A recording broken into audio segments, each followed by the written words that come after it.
Hello, ഇന്ന് ഞങ്ങളൊരു സർജറിക്ക് വേണ്ടിയിട്ട് പോവുകയാണ് കേട്ടോ. ഇവിടെ കണ്ണൂർ കൊയിലി ഹോസ്പിറ്റലിൽ വെച്ചിട്ടാണ്. കുറേ നാളായിട്ട് ഈ കക്ഷത്തിലൊരു ചെറിയ മുഴ പോലെ കാണുന്നുണ്ടായിരുന്നു. അപ്പോൾ അത് ഞാൻ ആലപ്പുഴ മെഡിക്കൽ കോളേജിൽ കാണിച്ചപ്പോൾ അത് തനിയെ പോയിക്കോളൂ എന്നാണ് പറഞ്ഞത്. പക്ഷേ എങ്കിൽ സംഭവം വലുതായി. ഇപ്പോൾ 3-4 ദിവസമായിട്ട് കൈ അനക്കാൻ കഴിയാത്ത രീതിക്ക് വേദനയായിപ്പോയി. അപ്പോൾ കൈയോടെ കൊണ്ടുപോയി കാണിച്ചു. അപ്പോൾ അത് റിമൂവ് ചെയ്യാമെന്ന് പറഞ്ഞിട്ടുണ്ട്. അപ്പോൾ ഇന്നത് റിമൂവ് ചെയ്യാൻ വേണ്ടിയിട്ട് പോവാണ്. വിയർപ്പ് ഗ്രന്ഥി ഉണ്ടല്ലോ, അത് ഇങ്ങനെ അടഞ്ഞു പോയിട്ട് അതിനകത്ത് ഈ വിയർപ്പ് ഒക്കെ കെട്ടിക്കിടന്നിട്ട് അങ്ങനെ ആയതാണെന്നാണ് ഡോക്ടർ പറഞ്ഞത്. അപ്പോൾ ഇന്നത് എടുത്തിട്ട് അത് ബയോപ്സിക്ക് കൊടുക്കും. ഇതേ മുഴ ഞാൻ കഴിഞ്ഞ ആഴ്ച കണ്ണൂർ ജനറൽ ഹോസ്പിറ്റലിൽ കാണിച്ചിട്ടുണ്ടായിരുന്നേ. അപ്പോൾ എന്നോട് 2 ആഴ്ച കഴിഞ്ഞിട്ട് നമുക്കിത് റിമൂവ് ചെയ്യാമെന്നാണ് പറഞ്ഞത്. അപ്പോൾ അപ്പോഴേക്കെ ഡേറ്റ് കിട്ടുള്ളൂ എന്ന് പറഞ്ഞു. അപ്പോൾ എനിക്ക് എന്തായാലും 2 ആഴ്ച കാത്തു നിൽക്കാനുള്ള ഒരിതുണ്ടായിരുന്നില്ല, വേദന സഹിക്കാൻ പറ്റുന്നുണ്ടായിരുന്നില്ല. അങ്ങനെയാണ് ഞങ്ങൾ കൊയിലിയിലേക്ക് വന്നത്.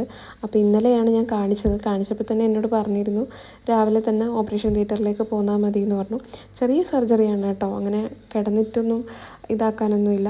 ചെയ്ത പാട് തന്നെ നമ്മളെ ധരിപ്പിച്ചിട്ട് ഓപ്പറേറ്റ് ചെയ്തത് കളഞ്ഞിട്ട് അപ്പാടെ തന്നെ നമുക്ക് വീട്ടിലേക്ക് പോകാമെന്നാണ് പറഞ്ഞത്. കാര്യമൊക്കെ ആണെങ്കിലും എനിക്ക് നല്ല പേടിയുണ്ടായിരുന്നു. എന്തോ എനിക്ക് ഈ ഓപ്പറേഷൻ തിയേറ്റർ, ബ്ലഡ് എന്നൊക്കെ പറയുന്ന സാധനം കുറച്ച് പേടിയുള്ള സാധനമാണ്. എനിക്ക് പൊതുവേ രക്തം അങ്ങനെ സിനിമയിലാണെങ്കിൽ പോലും ഇങ്ങനത്തെ സീൻസൊക്കെ കണ്ടാൽ എനിക്കൊരു വല്ലാത്ത ബുദ്ധിമുട്ട് വരുന്ന ആളാണ്. അപ്പോൾ രണ്ടും കൽപ്പിച്ച് എന്തായാലും പോയി. സർജറിയൊക്കെ കഴിഞ്ഞു, വലിയ കുഴപ്പമൊന്നും ഉണ്ടായിരുന്നില്ല.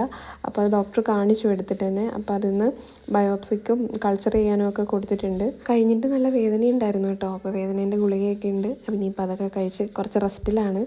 എന്നാലും നാളെ ക്ലാസ്സിലൊക്കെ പോകണം. കൈ പൊന്തിക്കാൻ ചെറിയൊരു ബുദ്ധിമുട്ടുണ്ട്, കാരണം കക്ഷത്തിൽ തന്നെ ആയതുകൊണ്ട് നമുക്ക് കൈ പൊന്തിക്കുമ്പോൾ ഒക്കെ ഭയങ്കര വേദന. അപ്പോൾ ഏട്ടനാണ് എൻ്റെ മുടിയൊക്കെ കെട്ടിത്തന്നത്. കാര്യമൊക്കെ ആണെങ്കിലും നാളെ മുതൽ ഞാൻ വീണ്ടും ക്ലാസ്സിൽ പോയി തുടങ്ങും. കഴിഞ്ഞ ദിവസത്തെ ക്ലാസ് എനിക്ക് മിസ്സായി. ഇനിയിപ്പോൾ അതെനിക്ക് ഭയങ്കര വിഷമമായിരുന്നു ക്ലാസ് പോയത് ആലോചിച്ചിട്ട്. അപ്പോൾ ഞങ്ങൾ മരുന്നൊക്കെ വാങ്ങി ഇനിയിപ്പോൾ നേരെ വീട്ടിലേക്കാണ്. അപ്പോൾ ഇനി നമുക്ക് പിന്നെ കാണാം. ഓക്കെ.